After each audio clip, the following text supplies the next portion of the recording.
Oh, I love hearing you all sing. It sounds awfully good and makes Sabbath extra special. Several years ago, a very dear friend of mine and a wonderful member here at the Franktown Church got some bad news. And it was somebody you may remember, Pat Reinhart. Pat had found out that she'd been diagnosed with cancer. And Pat, like anybody would when they got this type of news, was a little nervous and scared about it. Wasn't quite sure what that meant for her future. She had a granddaughter on the way, and she desperately wanted to meet her granddaughter. And Pat was struggling with this diagnosis. And I had visited with Pat many times, and we prayed with her. The church family was praying for her. And Pat was going to be going to chemotherapy. And Pat was quite scared about going to chemotherapy. She didn't know what that all entailed. She didn't know what she would have to go through. She'd heard that it wasn't going to be pleasant. It was going to have some pretty serious side effects. And Pat was terrified of her first chemotherapy appointment. And so as I was visiting Pat, I thought to myself, okay, as her pastor, how can I ease some of this fear? I've never been to chemotherapy before. I'm not even sure where you go in the hospital for that or what all, and I don't know anything about this. But my pastor's heart and my heart for my friend really wanted to do something to help Pat, because Pat was really, really nervous and scared about this procedure and about her future with cancer in general. So I thought to myself, all right, how can I help Pat not be scared? And I said, Pat, I would like to come with you to chemotherapy. And I knew Arlen, her husband, was going to be going as well. And I said, Pat, we're going to do chemotherapy a little bit different on round one. And she kind of looked at me like, what? You want to come with me to chemotherapy? I said, Pat, here's what I've got. Here's the plan I've got. Tell me if you like it. I said, Pat, I'm going to download a comedy movie on my computer. And I'm going to get a 3-way splitter for headphones. And I'm going to bring headphones for Arlen and headphones for you and headphones for me. And we're going to watch a funny movie while you start your chemotherapy. What do you think about that? And Pat got a big smile on her face. And she says, well, okay, Pastor, I think we could do that. I said, perfect. I'll line it up. I'll bring the movie. We can bring snacks. And she got a big smile. She says, okay, that sounds great. I said, let me know when your first chemo appointment is, and I'll plan on it. I'll block out that whole day in my calendar. And Arlen's face was kind of surprised. Her husband, he was like, wow, all right, this sounds like it's like a movie marathon during this. He says, okay. So I'll never forget the day. All three of us went into Skyridge Hospital. I had my computer. It was all charged up. I had my cord just in case we got low on battery. And Pat had brought some snacks, and Arlen had brought some snacks. And I had my 3-way splitter for the headphones. And all three of us traipsed into Skyridge together into the chemotherapy room. And like I said, I'd never been into this room. And there was lots and lots of chairs. There was quite a few people, a lot of people my age in there, in their work uniform, having to go back to work after their chemotherapy treatment. And so Pat and Arlen and I walk in. She checks in, and they kind of look up at us like, wow, you brought everybody here, huh? And I've got my briefcase, and I'm ready, and she's got a bag of snacks. And so the nurse takes us over into the corner of the room where there's enough room for all three of us. And Pat has a nice big chair, and we get a couple of chairs for Arlen and myself. And the nurse, gets everything she's got to do to set up and gets Pat ready. But, we're talking and keeping her distracted so that she's not too intimidated by the whole thing. And so they get her set up, and I'm starting to get my computer set up with the movie. And it's a funny movie. I knew she would be laughing, and that's exactly what I wanted her to be doing during this procedure. And I set it up, and it was like, I don't know, an hour and a half or an hour and 45 minutes or something like that. And I set the laptop up, and she had her snacks, and Arlen had his snacks, and she was hooked up, and I pushed play. And we were the rowdy bunch in the chemotherapy room because the three of us kept busting out laughing. And, of course, we have our headphones in, but everybody kept looking over at us. We're like, okay, sorry, we'll keep it down. But we were busting up laughing the whole way through Pat's first chemotherapy treatment. And it had taken away all of the nervousness and fear of that first chemotherapy treatment. And afterwards, we picked up, they took the needle out, and we packed up our stuff and left, and it didn't seem to be that bad after all, and Pat was able to do it by herself from then on without any fear of these treatments. It can be a little bit scary when you get a diagnosis and your health is failing, or that something comes along in your health that you're struggling with that you know is not going to be pleasant. It can be a little bit scary. How does that affect our relationship with God?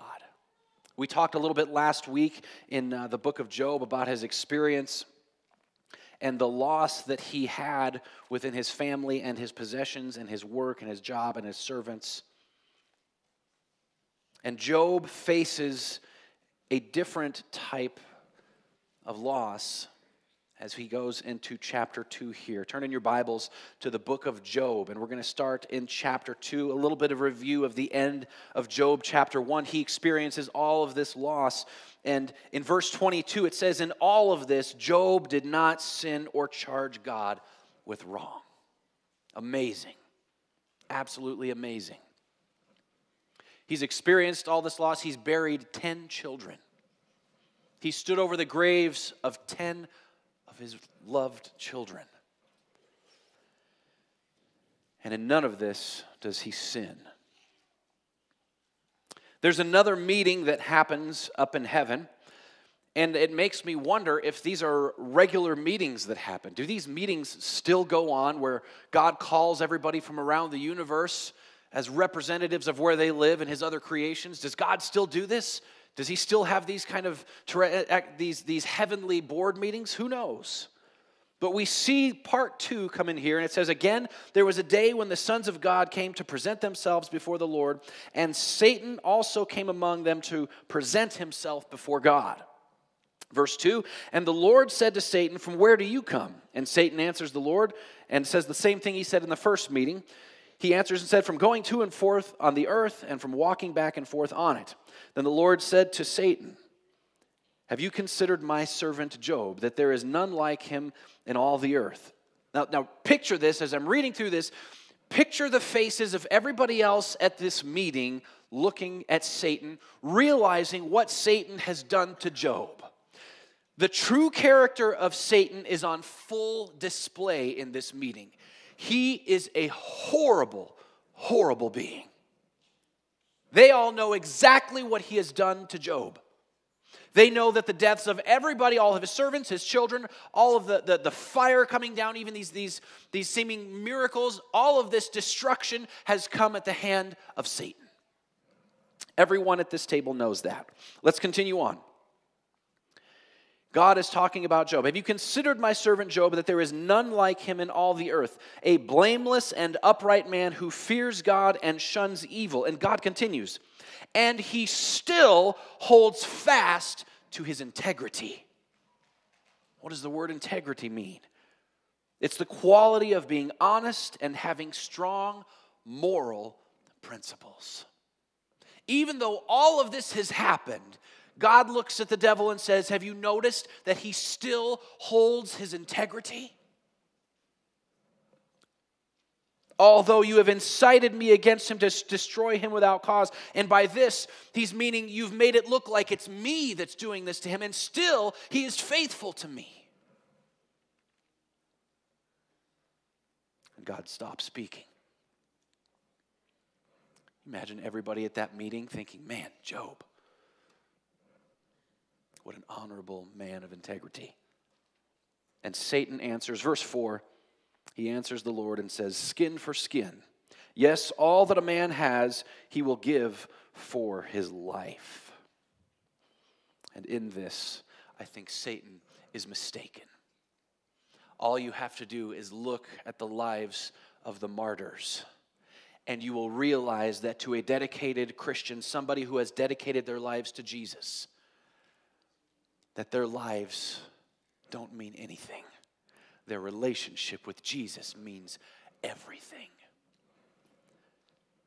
Satan says, "Touch his body."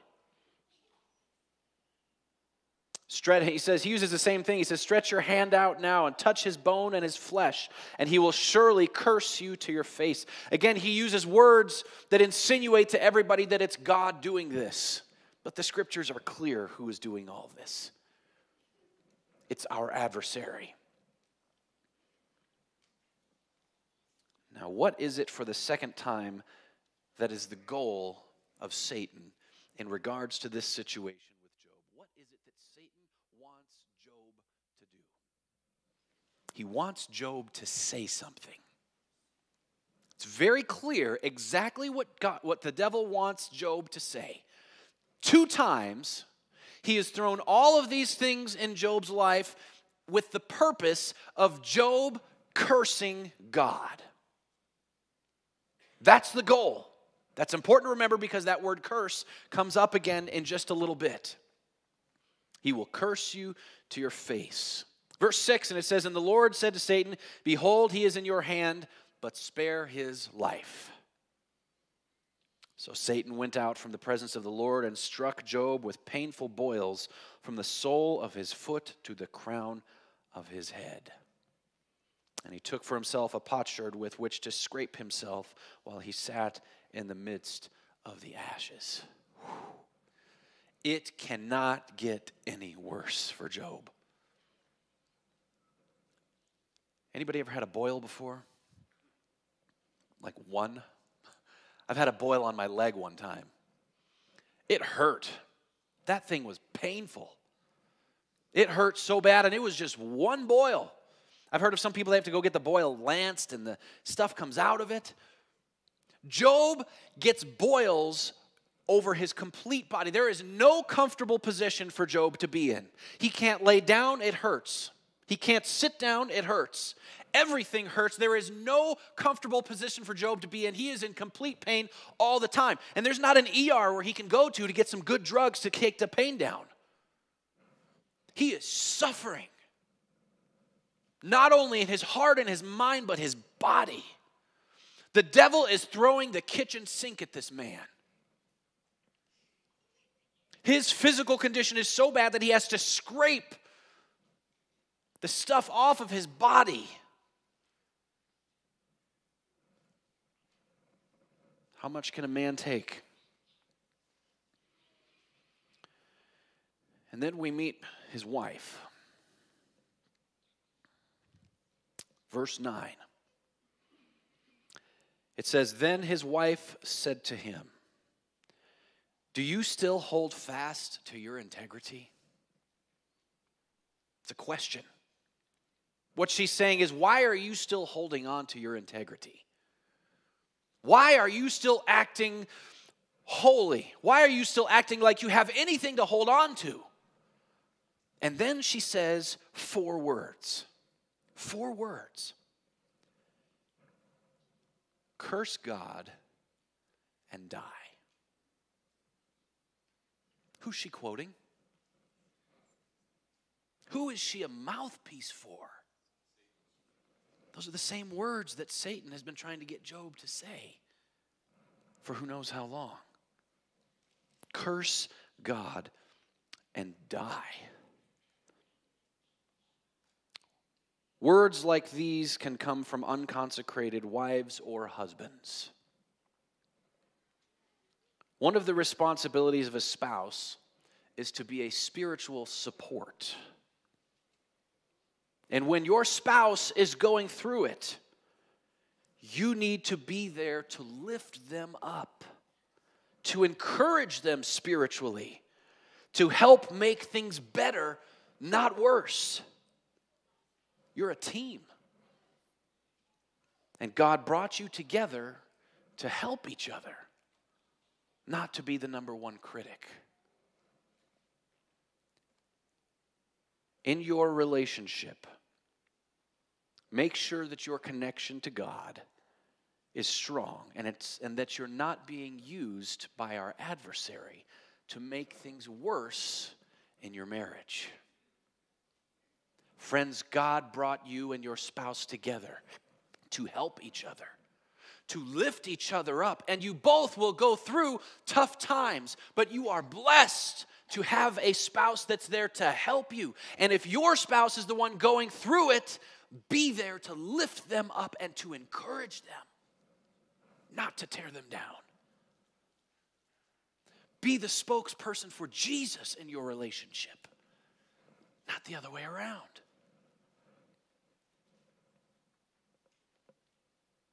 If you're married, and if Jesus is your friend, then the fruits of the Spirit are what should be coming out of your mouth to your spouse. Remember what those fruits of the Spirit are? Love, joy, peace, patience, kindness, goodness, faithfulness, gentleness, and self-control. How much of a help would it have been to Job if those had been the things coming out of his wife's mouth? And yet, she says, why don't you just curse God and die and be done with this? Mercy.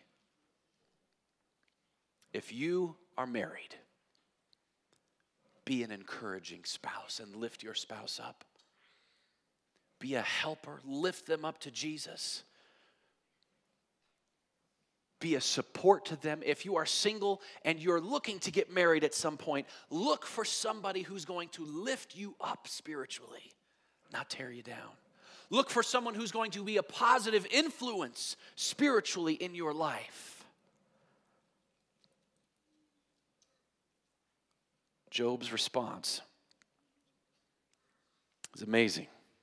Verse 10, but he said to her, you speak as one of the foolish women speaks. Shall we indeed accept good from God, and shall we not accept adversity? And in all of this, Job did not sin with his lips. He didn't even reply with something harsh to his wife. That would have been hard to do, huh? If your wife said to you, husbands, if you were sick, knocking on death's door, and your wife was like, just curse God and die, you'd be a little tempted to say something sharp right back. Well, I'm going to stick around, so you have to put up with me. In all of this, Job never said anything wrong. He kept his integrity. And he stayed a moral man. Now, Job grieved, no doubt. I mean, in the next chapter, we see that Job sitting there, and he says, I cursed the day I was born. These are the words of a man who is deeply hurting, whose soul is just almost destroyed. Now, Job has 3 friends that show up, and the bulk of this book is a conversation between Job and his 3 friends. His friends' names are Eliphaz, Bildad, and Zophar. And it says they came to mourn with him and to comfort him. So their intentions were good. These were good friends. They came, they wanted to help. They wanted to be there for their friend Job. They show up, it says they look from afar, and he looked so bad that they couldn't even recognize him. And these are his closest friends on the planet.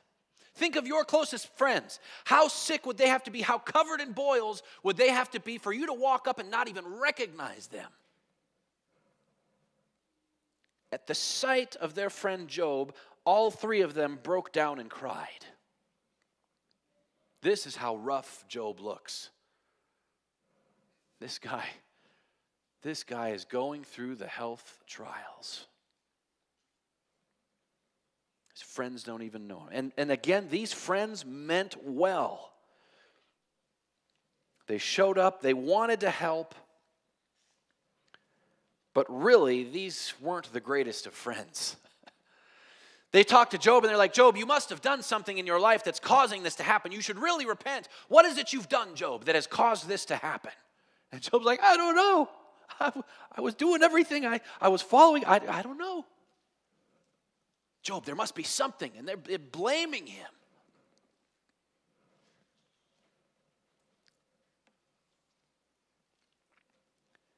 There's an important lesson here about our friends that we have. Choose friends that are going to lift you up. Choose friends that are going to point you and your faith in the right direction. Friends that are a bad influence are not going to be helping you in your walk with Jesus. choose your friends wisely. He's going through, so he goes, and for chapters and chapters and chapters, they discuss Job's sickness and reasons for it. And Job's faith is tested. In Job chapter 13, verse 15, he says words that are downright inspiring. And it's in reference to God. He says, though he slay me, yet will I trust him. Though he slay me, yet will I trust him. His whole life he puts in the hands of Jesus, even though he may not understand what's going on. Even though he can't come up with a reason, and all his friends are doing is trying to come up with reasons. Why did this happen? That's kind of what we try to do when we're going through it, right? Why did this happen? So maybe we can avoid it later on. Why is this going on? Did I do something? God, why? We like to know why. But with Job, even though he had questions and was struggling with this stuff, it never truly shook his faith in God. No doubt he was grieving. No doubt he was physically hurting. But he says, though he slay me, yet I will trust him. Satan had tried over and over again to make him believe that this was God doing this to him. Even the fire from heaven, that's a copycat thing that God used to do, right? When there was an accepted offering on the altar, where did the fire come from? Heaven. When Elijah prayed for the sacrifice, remember? Heaven, that's where the fire came from. And the servant, when he came in chapter 1, he says, fire came from heaven. That's the devil trying to make Job think that God did all of this. And God said, even if it is God that did this, which I don't think it is, I still trust in God. Amazing faith. Job continues to talk with his friends. And it's clear through this study that Job was struggling. Never once did he sin, the Bible says that. But he is struggling. And I love in this story that God knows when we struggle. And God will do things to remind us that he is there and that he is much bigger than our struggle. One of my favorite lines, you've heard me say this, don't tell God how big your problems are, tell your problems how big your God is. I love that quote. Don't tell God how big your problems are, tell your problems how big your God is. And here, turn into chapter 38. This is such a cool chapter, 38 and 39. God is close to Job when he's going through this unimaginable struggle. And God spends some time with Job reminding him of just how big he is and how great he is. And check it out. We've got to read through this. I've gone through and I've highlighted some of these different things, and I'm going to go through, not in order. I've highlighted different verses. I'll let you know where I am in here, though. Chapter 38, it says, and the Lord answered Job out of the whirlwind and said, who is this who darkens counsel by words without knowledge? Now prepare yourself like a man, and I will question you, and you shall answer me. Interesting wording. Job, prepare yourself and man up. We're going to have a conversation now. There's been a lot of things. I've been accused of a lot of things by your friends, by your wife. There's been a lot of questions thrown around here.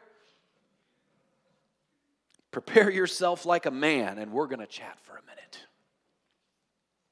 And here's what God says. Where were you when I laid the foundations of the earth?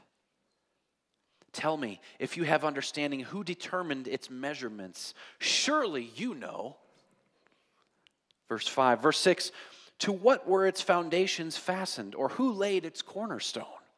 Verse 7, when the morning stars sang together and all the suns, where were you when they all shouted for joy? Verse 12, have you commanded the morning since your days began and caused the dawn to know its place? Verse 18, have you comprehended the breadth of the earth? Tell me if you know all this. Verse 25, who has divided a channel for the overflowing water or a path for the thunderbolt? To cause it to rain in a land where there is no one, a wilderness in which there is no man, to satisfy the desolate waste and cause to spring forth the growth of tender grass. Verse 31, can you bind the cluster of Pleiades or loose the belt of Orion? God is going here showing just how big he is. that he takes care of all this stuff. And maybe there is something about this story that Job doesn't know, that God knows. Verse 32, or can you guide the great bear with its cubs? Do you know the ordinances of the heavens? Can you set their dominion over the earth? God describes all these huge things that he has done, from up in the skies to the details of a mother bear and her cubs. God says, I've done all this. Verse 35, can you send out lightnings that they may go? Verse 36, who has put wisdom in the mind, or who has given understanding to the heart? God has done all of these things. Verse 39, do you know the time when the wild mountain goats bear their young? Or can you mark when the deer gives birth? God says, I've planned all this. I make all of this work. I created all of this. Over to chapter 39, verse 19, have you given the horse strength? Verse 26, does the hawk fly by your wisdom and spread its wings towards the south? Does the eagle mount up at your command? Wow. God goes through and he says, look at all this that I've made.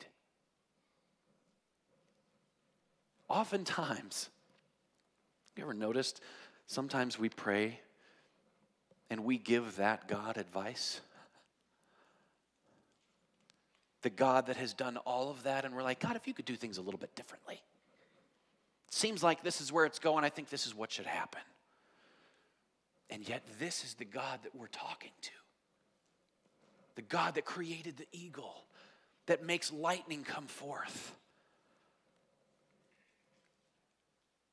Maybe there's something about this situation that you don't know about, Job. Chapter 40, verse 1, it says, moreover, the Lord answered Job and said, shall the one who contends with the Almighty correct him? And who rebukes God, let him answer. And Job answered the Lord and said, behold, I am vile. What shall I answer you? I lay my hand over my mouth. Job says, okay, clearly I shouldn't be talking right now. I should be listening.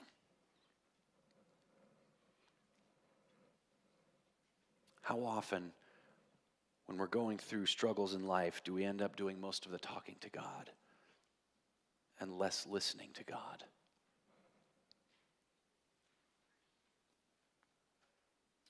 Jumping over to chapter 42,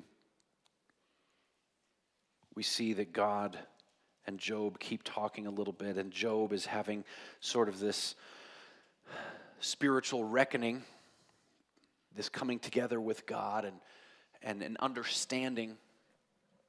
And in verse 7 of chapter 42, it says, and so it was after the Lord had spoken these words to Job, that the Lord said to Eliphaz the Temanite, my wrath is aroused against you and your two friends, for you have not spoken of me what is right, as my servant Job has done. Ooh. Here's a direct message for Job's three friends. And God continues to talk to Eliphaz there, and he says, now therefore take yourselves 7 bulls and 7 rams, go to my servant Job, and offer up yourselves a burnt offering, and my servant Job shall pray for you. For I will accept him, lest I deal with you according to your folly, because you have not spoken of me what is right, and my servant Job has. Here we see that God, correct teachings about God are very important to him. What we teach about God needs to be the most accurate biblically as possible, because God does not like it when he is misrepresented. You've heard the commandment, don't take the name of the Lord thy God in vain, right? And many times this is meant to reference, don't curse using God's name, right? I think it's more than that too. I was listening to a Jewish professor, I think he is, and he was talking about this commandment, and he says also the meaning inferred in Hebrew there is don't misrepresent God, saying something is good and blessed by God when it's actually evil. That also is taking the name of the Lord thy God in vain. You are saying this is truth, And God has blessed this, or God wants us to do this, when it's completely at odds with what God wants them to do. That also is taking the name of the Lord thy God in vain. And here, these three friends have kind of been causing Job to have doubt, saying, man, you must have done something wrong for all of this, which of course is not true. That God is somehow punishing him. Not true at all. He says, you go and talk to Job, and Job will pray for you. He's going to pray for you. God cares about correct theology. There is truth and there is error. Let's make sure that we study our Bibles so we know the truth and share only the truth. Verse 10. It's a beautiful ending to this story. It says, and the Lord restored Job's losses. When he prayed for his friends, indeed the Lord gave Job twice as much as he had before. Then all his brothers and all his sisters and all who had been acquaintances before came to him and ate food with him at his house, and they consoled him and comforted him for all of the adversity that the Lord had brought upon him. See, you notice this keeps slipping in, whoever's writing this? Each one gave him a piece of silver and each a ring of gold. Verse 12, and the Lord blessed the latter days of Job more than his beginning. For he had 14,000 sheep, 6,000 camels, 1,000 yoke of oxen, and 1,000 female donkeys. And he also had 7 sons and 3 daughters. And he called the name of the first Jemima, the second Keziah, and the name of the third Karen Happuch.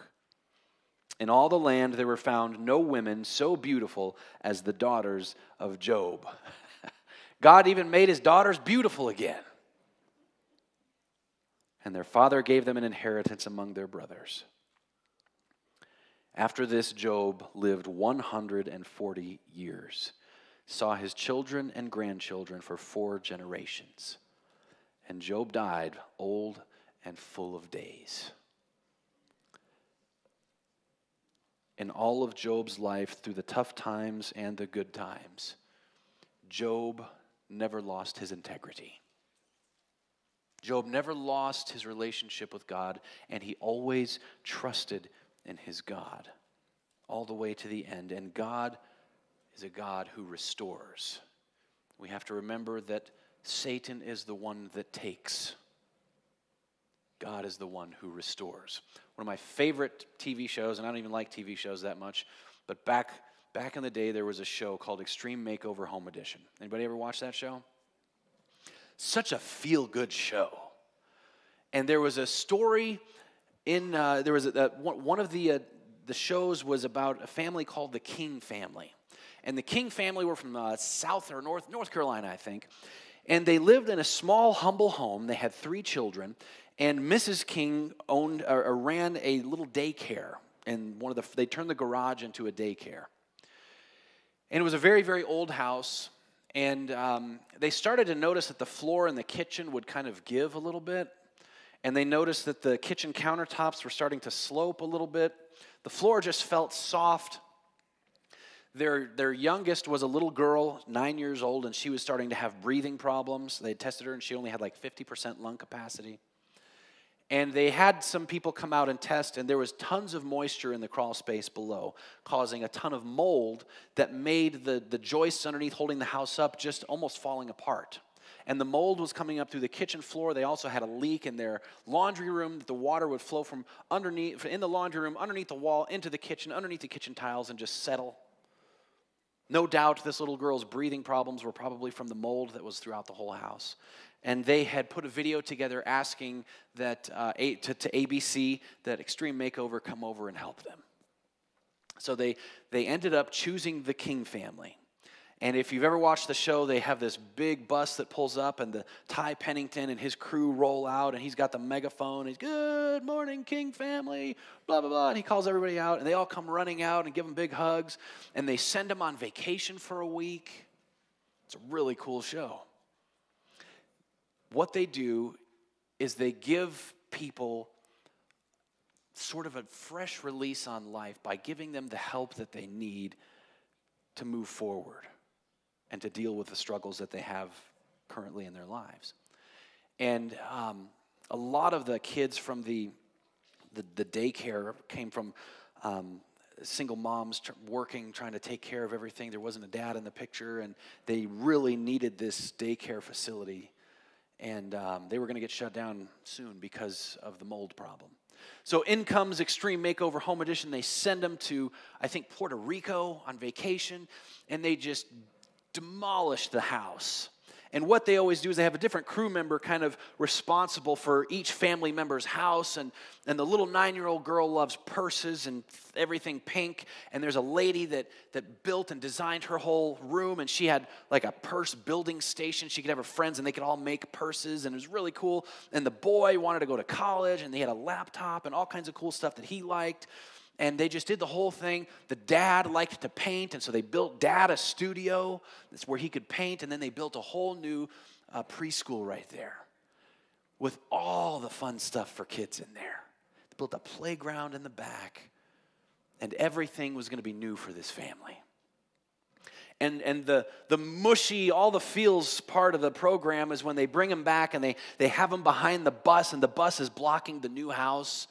And they sit there and they're all excited, and everybody in the whole crowd, all the neighbors say, "Move that bus, move that bus." And the bus driver fires it up and he pulls forward. And the coolest part of the whole show is when the family sees their new house for the first time. It's the best. It might be the best thing that's ever been on TV. Because you are not human if it doesn't get you all in the feels and you get a little emotional for these people. They look at it and there was a dump of a house. The stuff inside was hurting their kids. And they look and it's just this huge new house. And the look on their faces, a lot of people just break down. They fall in the air, they're crying. The emotion on their faces because they are getting a new lease on life, because they have a fresh start in life, is amazing. It's absolutely amazing. It's an emotional experience to watch it on TV 10 years later. It's amazing because of the fresh start that this family has, because of the life they will now have. How it's changed everything. They gave them like a year's supply of food. Every family that had a kid that came to the preschool got a year's supply of food. It's amazing. It's such a cool show. They got a fresh start. They experienced restoration. Friends, as we look at the story of Job, our struggles may be like chapter 1, or they might be like chapter 2. It all depends on who you are and where you've been and what your struggles are.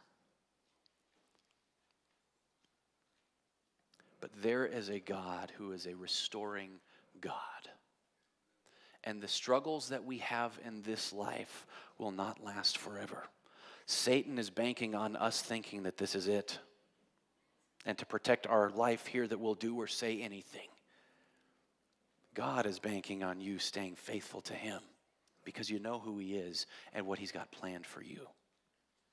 You see, friends, when we get to heaven, I think we are going to have a similar response that these people have when the bus moves and they see what's behind the bus. And they know that what's coming is amazing and life-changing. And the struggles that they've had in the past, they know that they're not going to have to deal with those struggles anymore. They have a new future where the stuff that they've had to deal with in the past are gone and they stay in the past. And I think when we step into heaven, we're going to realize that all of our struggles are gone forever. The health problems that we struggle with here, gone. The family problems we struggle with here, gone. The business problems we struggle with here, gone. The interactions that we've had, maybe you haven't talked to your son in 20 years. That'll be healed. Maybe you're struggling with heart problems. God's going to heal that heart. You're never going to have to go through that stuff again. Maybe somebody said something to you that hurt you. You never have to worry about anybody hurting you ever again. I think when we step into heaven, we will experience that revival in our souls, that fresh new beginning that Job experienced here in the end of chapter 42, where he is restored to everything that he's lost. There is hope and assurance when we stay connected to Jesus and we keep our integrity in life. You see, the devil kept on using things in this world to try to get to Job. And it's tough, the stuff we go through. The loss we experience, it's hard. But in all of that, may we all take a lesson from our friend Job and never let anything that happens to us down here, whether it's life stuff or health stuff, ever get in the way of our relationship with him. Because all of that stuff didn't come from him in the first place anyways. Our God is a restoring God. In heaven, if Job is ever doing a Q&A, or if he's preaching on Sabbath, I think that going to church and listening to Job preach would be quite an incredible testimony to hear about all the stuff that he went through. And no doubt it will be inspiring to hear how he did it and to hear his story of faithfulness. And as we close today, may Job's faithfulness inspire you and me to remain faithful to Jesus no matter what, and have the assurance that there is a better day coming when everything will be restored the way it's supposed to be. I'm going to invite our worship team to come up and lead us in a very appropriate song for this topic with Job. And the title of the song is, "It Is Well With My Soul." And no matter what we go through, may those words be at the forefront of our lips. No matter what happens, I know who I believe in. It is well with my soul because I believe that Jesus is by my side and he is a saving God. Let's stand together and sing, "It Is Well With My Soul."